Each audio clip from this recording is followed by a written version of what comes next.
Hello, everybody, and welcome back to the Richmond Guides Travel Talks. I am Jonathan, your travel guru, and today's topic, we will be talking about why you should cruise with Disney. Last week, we talked about why you should cruise in general, and we went over a few different topics, so if you haven't checked out that episode, go back and check it out. Also, if you're new here, make sure you guys hit the follow or subscribe button on whichever type of podcast you're listening to, whether it be Apple Podcasts, Spotify, iHeartRadio, or Podcastle. Be sure you support the channel, and if you haven't done so yet, go and give us a rating afterwards and ask a question, post a question. I want to answer those questions you may have dealing with any kind of travel, theme parks, anything like that. So let's go ahead and dive into Disney Cruise Line, and let's give a little bit of an introduction about it, because with today's episode, it's kind of a generic aspect of Disney. So to start off, let's actually introduce Disney's fleet of ships. Overall, Disney started in the late 90s on Disney Cruise Line with the Disney Magic, the first ship to be introduced. And they came out with the Disney Wonder a couple of years later, its sister ship, both amazing, gorgeous ships. And then about the early 2010s, Disney decided to come out with two more ships, the Disney Dream and the Disney Fantasy, higher in technology, and we'll talk a little bit more about them in just a little bit. But then in the early 2020s, the Disney Wish was introduced to the fleet, making it a total of 5 ships that are currently sailing with Disney Cruise Line as of early 2024.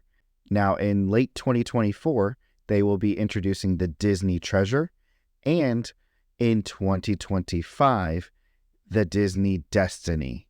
Ooh, we've got a lot of ships coming. Plus, there's one more that's going to be coming to the East markets, the Far East markets, the Disney Adventure. Not a lot of details coming out for that ship, but we do know a lot about the Disney Destiny and the Disney Treasure, and we can dive deeper into those at some point. But let's first talk about the ships that are currently in operation for the Disney Cruise Line fleet. I kind of want to rank them, at least for right now. We'll get into deeper details in individual episodes for each of these, but let's at least start with ranking them from 1 to 5. We're going to start with 5 being my least favorite. Not that I hate this ship, but it is my least favorite out of them. And we'll get more of the details as to why about this a little bit later, but I just want to give you an overview. So my least favorite right now is the Disney Wish. Yes, it's the newest ship. Yes, it has the most technology. And yes, it has amazing stuff throughout, amazing dining options, amazing entertainment. It's just amazing overall. But there are just some things that you're going to find out on the other 4 ships that were just done a lot better. And we hope to see changes coming up with the Disney Treasure and the Disney Destiny. And I want to talk about these, but I want to leave them for another episode. So we're going to go back and actually press forward with the rest of the top 5 list. Coming in at number 4, the Disney Wonder. One of the older ships, but still a beauty, and she actually has the ability and opportunities provided to her to get some amazing destinations. She has some really cool opportunities on the ship, a nice classic feel, and she gets to go everything on the west coast of the U.S., going up in Alaska. She gets to see Hawaii and goes all the way down to Australia. She spent a little time down under this past winter. Coming in at number 3, this was a little difficult for me. Going at 3 and 2, they kind of are interchangeable for me. For this current list, I put the Disney Magic at number 3. I do love the ship. They've done a lot of updates with it. I haven't been on it in a little bit, but I'll be going on it this summer. It's the same thing with the Disney Wonder. I haven't been on it in quite some time. They've made some changes to the Disney Wonder. So hopefully at some point I'll get to see her and change up how this list is ranked. But going back to the Disney Magic, the very first ship, you can tell it was their first ship because there's a lot of classic aspects.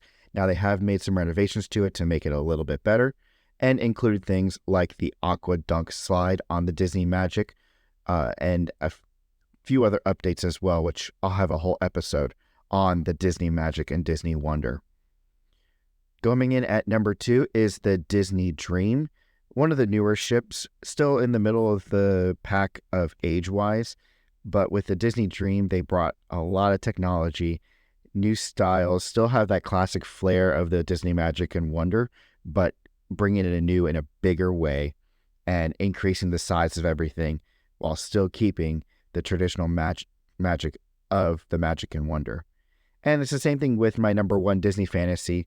I kind of put Disney Fantasy above Disney Dream just because of it being on originally the week-long cruises. I haven't been on the Dream since it's been taken off of the 3 and 4 night cruises that were in Port Canaveral when the Disney Wish took over. So with Disney Dream, Disney Fantasy, at some point I'll get back onto them and I can try and rejudge them and redo this list, especially once the Disney Treasure comes out and the Disney Destiny comes out. And you never know, I may be able to get on the Disney Adventure when that comes out. So now that we've given a little bit of an introduction to how I see the Disney ships between themselves, at least I've been on all 5, thankfully, and between them, let's actually talk about why Disney is a cruise line that you should take. One of the biggest things, and a lot of people tend to forget about this when they go on some other cruise lines, Disney is almost all inclusive. I say almost because there's a few things, like there's a couple special dining restaurants. The alcohol is not included. You've obviously got your shops there. And there are a couple of activities that you got to pay for on top of like shore excursions. But generally speaking, overall, your entertainment included. Your main restaurants included. Your sodas and juices, those are included. It's generally you pay everything before you get on. You pay for your fare, you pay for port fees and taxes. The only thing you pay on the cruise is the gratuities. And sometimes you can actually pay for it ahead of time if you wish.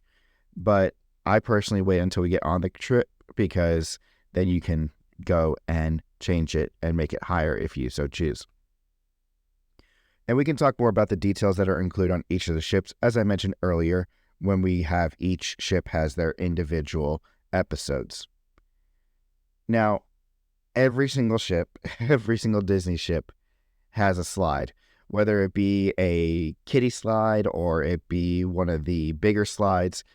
That's one of the big things that people are looking for on cruise at this point is they're looking for the entertainment aspect. And one of those entertainment aspects, a slide, is a must need. I know I've been on some ships, they don't have a slide at all. So I'm happy that all 5 of the Disney ships have some kind of slide for the little ones and for the bigger people as well, for those of us that are little at heart.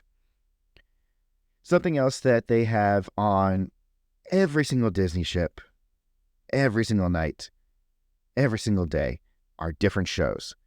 You have things like the sail away parties where the characters come out.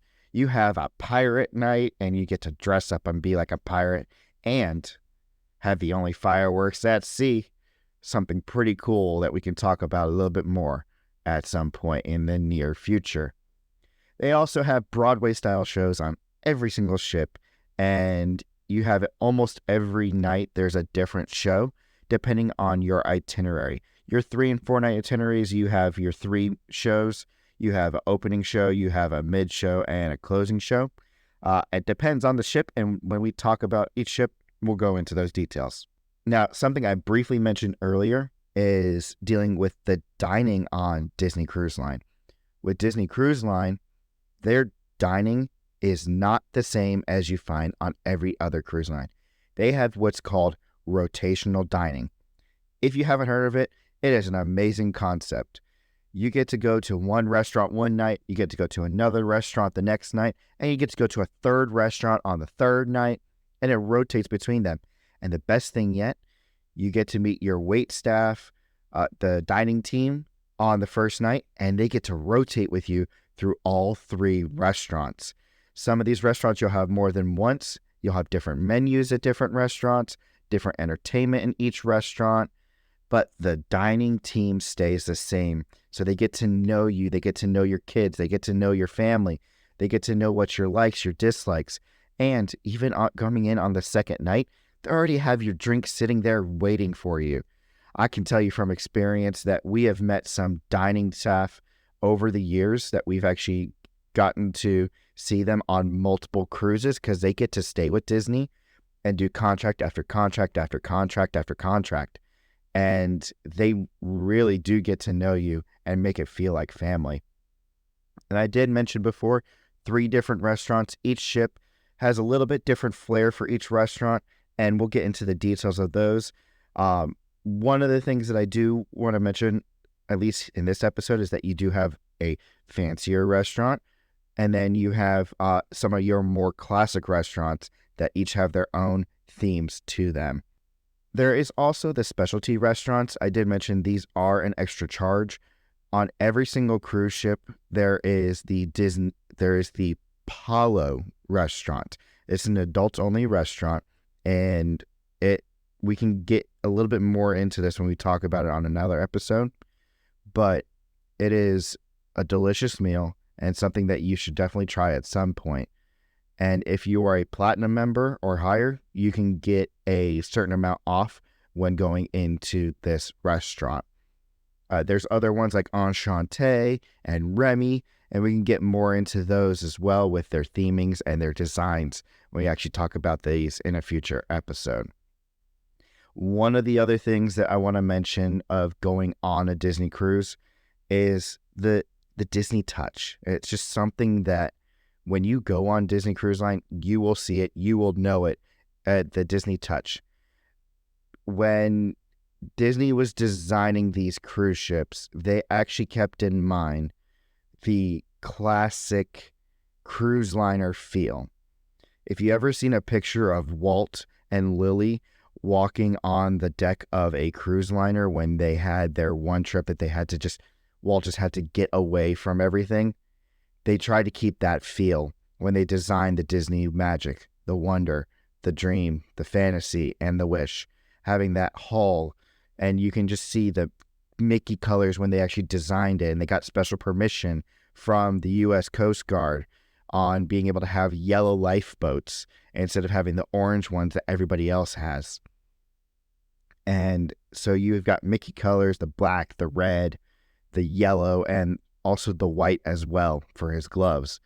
And you just see this nice sleek shape, and it's just a beautiful ship to be looking at. And I'll post a couple pictures of each of the ships this week on my Instagram. Something else that you'll see that's part of this, I like to call it the Disney touch, is, of course, the Disney characters. When you are anywhere on the ship, you could run into anybody. You could run into a Marvel character. You can run into one of the characters from Star Wars, like Darth Vader. You could even run into Stitch sometimes just running amok around the ship. Or you can even run into some very rare characters, like even with, they have like Pixar Days at Sea. You can run into some of the Incredibles.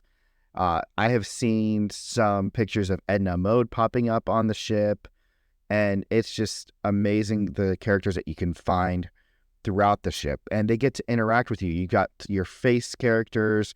You also have those that are your costume characters. So it's a very wide range, and they get to see you there. And sometimes if they pop out more than once, they actually recognize you, and it's a lot of fun to be able to see these characters and not have the same kind of lines you have to wait for in the Disney theme parks.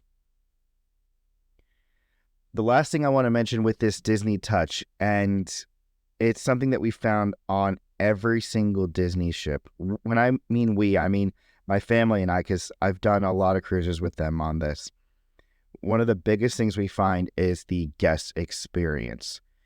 On Disney, it's unmatched by anybody else. They've come close on some of these other cruise lines, but it is not the same. you have the initial welcoming aboard. They welcome you in and they actually introduce you. So, for example, it's like, hi family, what's the party name? Welcome aboard the Richmond family, or whatever, whatever the family seems to be based on the name. And everyone's just cheering, and you're going into the grand hall or going into the main atrium, and it's just an amazing feeling when you walk in because they're welcoming you on board and actually introducing you to the rest of the ship that's right there. And they even continue it throughout the whole cruise.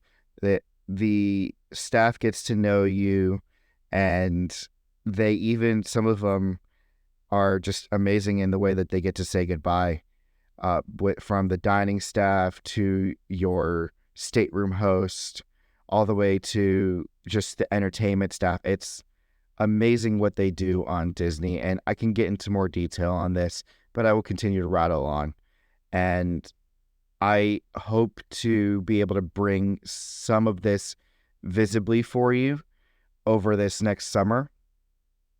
So let's kind of shift gears a little bit into the last thing with this. Disney Cruise Line is something that just takes it to the next level. They have perfected so many parts of the cruise line industry that just, I can't put it into words. It's hard to put into words because you got to experience it. Yes, it's a lot of money. Yes, it can be daunting to go on to your first Disney cruise because you're looking at the price tag. But I personally say, try it once. And if you don't like it, don't want to spend that money, don't go on again. But I definitely recommend it because you're going to find that Disney takes everything to the next level. So that's all I've got for today's episode on why cruise with Disney. Before we go, I do want to mention that we do have the Richmond Guides YouTube channel is still up and running. I may have not posted any videos in a while, but I want you guys to go and find it, click the subscribe button, and hit the bell notification because you never know. There may be some videos coming up this summer with a lot of plans that are coming up. As I mentioned earlier, we are going to have a bunch of episodes coming up in this current little mini-series, continuing on with the Why You Should Cruise. We're going to do a couple of episodes based on each of the Disney ships next. So make sure you guys have hit the follow button or the subscribe button so that you can hear about each of the ships and some of their specialties and looking into their design. I hope you guys enjoyed this episode. If you have, make sure you guys give it a rating.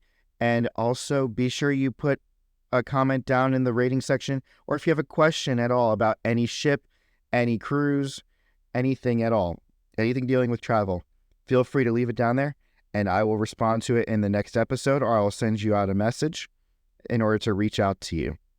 But other than that, hope you guys enjoyed it, and I will see you guys in the next adventure. Bye-bye, everybody.